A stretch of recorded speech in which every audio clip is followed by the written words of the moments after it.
Well, my story with MAF really began when I was 13.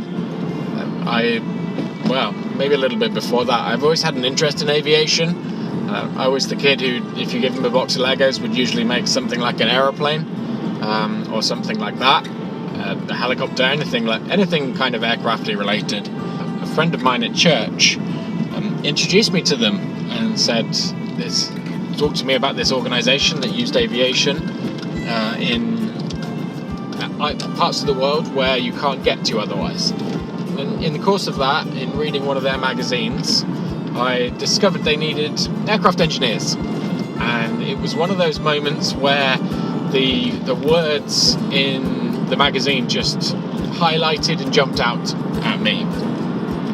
And from that moment, I had an understanding that was what God wanted me to do, that was His vision for my life.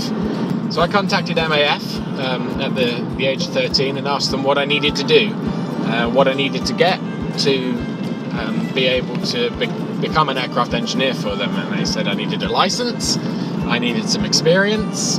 There was a college not far away from where we were living in Sussex at the time, so I went to Northbrook Aeronautical College at Shoreham Airport and studied there for 3 years to get my license.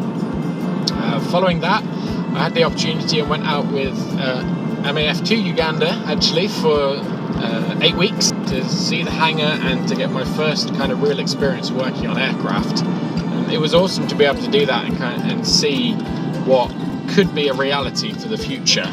The area we were in Sussex was a little bit crowded in terms of people trying to get work. So I threw my net a bit wider and ended up in Gloucester, working for an organisation there that I then spent the next 8 years with.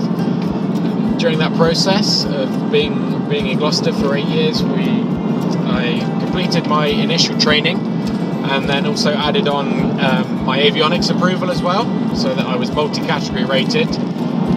Met and married Becky. In 2014 we moved to Southampton, where I got a job with Garmin, working as their field service engineer. In 2016, God reminded us of the dream that had been quiet and forgotten about maybe. And for me specifically, that dream was working with Mission Aviation Fellowship as an aircraft engineer. So after that we applied, and here we are, pretty much a year later, in our preparations for departing the UK and heading to Uganda to work as an aircraft engineer, Mission Aviation Fellowship.